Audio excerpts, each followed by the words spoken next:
Bon, je vous êtes encore les bienvenus à cette dévotion glorieuse. Dieu a quelque chose de bien pour vous. La main de Dieu est forte sur vous et sur les gens comme jamais auparavant. Dieu est prêt à faire quelque chose de glorieux dans notre temps. Et dans le livre de Jean, c'était une bonne expérience que nous avons eue en partageant la parole de Dieu. Le plus que je cherche dans la parole de Dieu, le plus que je vois, ce n'est pas le plus que tu vois, le moins que tu comprends comme la magique, mais le plus qu'on regarde dans les Écritures, le plus qu'on voit, il y a des choses plus profondes et plus glorieuses de la gloire de Dieu qui est près de se révéler. Et c'est pourquoi nous voulons rester avec étudiant les Écritures. Et le livre de Jean, c'est où nous devons aborder sur. Nous avons passé verset 33, mais je sens dans l'esprit que nous devons retourner à verset 33 de Jean chapitre 1. Le plus qu'on lit les Écritures, le plus qu'on voit, et pour réussir dans la vie, on a besoin de la parole de Dieu. Les Écritures disent que la parole de Dieu est une lampe à nos pieds et une lumière à nos pas. Donc pour nos pieds, c'est une lumière, une lampe, pardon. Et en autre mot, c'est lui qui donne la lumière. Donc pour notre pas pour une lumière. Si vous l'avez, c'est une lumière pour vous. Et si vous voyagez, il n'y a pas de direction et les choses ne sont pas claires et ne tombent pas au lieu comme vous voulez. Il faut passer le temps avec la parole de Dieu. Comme la parole de Dieu entre la lumière, entrera et la sagesse, la clarité et la direction sera très réelle à vous et les choses concurreraient pour vos biens, au-delà de vos imaginations. Jean chapitre 1, verset 33, et voici ce que dit les Écritures. Et Jean parlait ici, il dit que je ne le connaissais pas et je ne le reconnaissais pas, mais c'est lui qui m'a envoyé baptiser d'eux m'a dit, sur celui que tu verras descendre et demeurer, l'Esprit est celui qui baptise du Saint-Esprit. Notez ceci, Jean a dit, je ne le connaissais pas, je ne le reconnaissais pas, malgré qu'ils étaient cousins. Les choses avec l'Esprit de Dieu et les choses de Dieu, ils n'ont rien à faire avec les choses humaines, la science humaine. Beaucoup de gens, ils vont faire le ministre avec un force humaine, avec un favoritisme montré à certains gens, peut-être des amis, mais il ne doit pas être comme ça, mais il doit être par l'Esprit de Dieu, parce que Jean a dit que je ne le connaissais pas. Il a su que le Père lui a dit, c'est lui sur lequel tu verras descendre l'Esprit comme une colombe, c'est lui qui est le Messie. Donc, jusqu'à ce qu'il a vu sur Jésus, Jésus était ordinaire comme n'importe qui. Ceci nous montre que Jean avait une relation intime avec le Père. C'est seulement voir qu'il a pu connaître. Donc le Père lui a dit, sur celui que tu verras l'Esprit descendre. Donc comment savez-vous, comment sait-on pour faire certaines choses? Est-ce que vous avez pris le temps pour chercher la face de Dieu? C'est très important. Si nous avons notre dévotion comme ceci, beaucoup de gens pensent que c'est une rituel religieuse. Non, c'est plus que ça. Le plus qu'on a la parole de Dieu qui entre dans vous,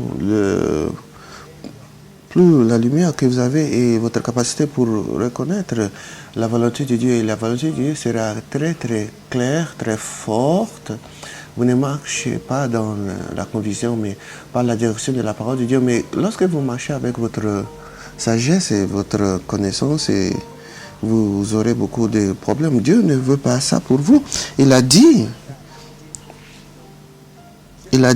sur celui qui m'a envoyé baptiser avec l'eau, il m'a dit, sur celui que tu verras descendre et demeurer l'Esprit. C'est celui qui baptise du Saint-Esprit.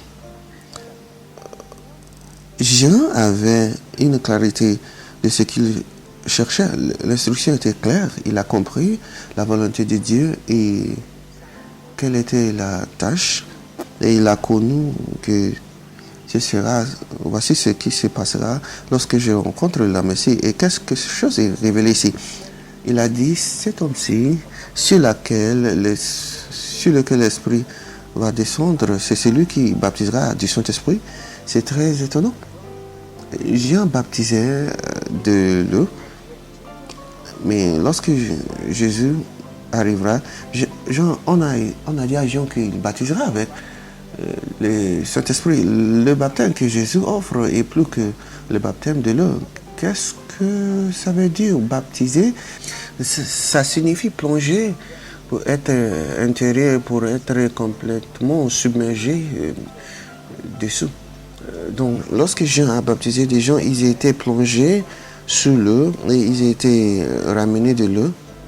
Et Jean a été baptisé. Et lorsqu'il est rentré de l'eau, les cieux étaient ouverts et l'Esprit a descendu sur lui comme une colombe. Et Jean l'a vu. Et la gloire de Dieu, selon ce verset, a resté sur lui et a demeuré sur lui.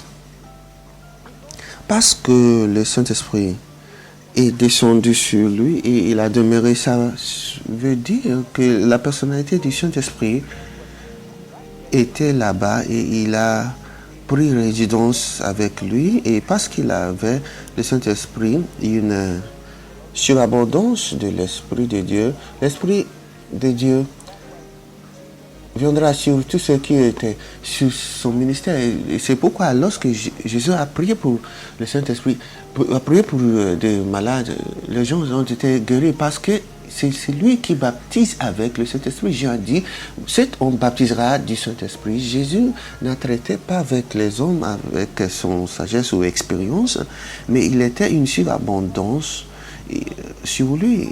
Il a marché, il a entré dans un endroit et soudainement l'environnement changera. Il a pris du pain et le prix se multipliera. Cet effet-là, c'est la présence qui fait la différence, c'est la personnalité du Saint-Esprit. Et lorsque Jésus est arrivé dans un endroit, l'environnement changera. L'endroit est complètement submergé dans la puissance du Saint-Esprit. C'est lui qui baptise avec le Saint-Esprit. En autre mot, il y a cette surabondance de la présence de Dieu. Comme vous sortez aujourd'hui, je ne veux pas que vous irez en votre force. Quand vous faites votre tâche aujourd'hui, je veux que vous demandiez du Seigneur pour la présence du Saint-Esprit pour vous aider. Quand le Seigneur à la charge de votre vie, toute chose tombera en son lieu. Et quelqu'un qui entend ma voix maintenant, je décrète chaque désordre en votre vie qu'il tombera en lieu au nom puissant de Jésus.